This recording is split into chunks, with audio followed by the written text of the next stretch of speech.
এক বনে দুটি পাখি বাস করত। একজনের নাম ছিল ময়না, আরেকজনের নাম ছিল গুগু। ময়না আর গুগু একদিন একটি ডালে গল্প করছিল। দুজন তাদের সম্পর্কে এবং বনের সম্পর্কে কথা বলছিল।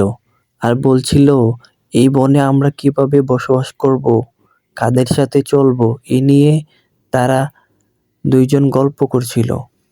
আর এদিকে ময়না খুব ভয় পাচ্ছে, কারণ এই বনে 2 দিন ধরে অনেক ঘটনা ঘটে যাচ্ছে। এই নিয়ে গুগুর সাথে ময়না বলতে আসছিল যে আমি খুব ভয় পাচ্ছি। আরে ময়না, ভয় পেও না, আমরা দুইজন যখন এই বনে আছি, আমরা নিয়ম কানুন সবগুলোই জানি। আর আমাদেরকে কেউ কিছু করতে আসলে আমি আর তুমি ঝাঁপিয়ে পড়বো, কারণ আমরা ছোটকালের বন্ধু। বন্ধুত্বের মাঝে কোনো ভয় ডর নেই, বুঝতে পেরেছো? এইভাবে ময়নাকে গুগু সাহস জুগিয়ে গিয়েছিল সব সময়। আর ময়নাও খুব করে পছন্দ করত গুগুকে।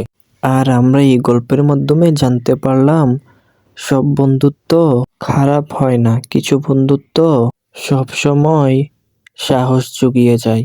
এটাই আমরা বুঝতে পারলাম।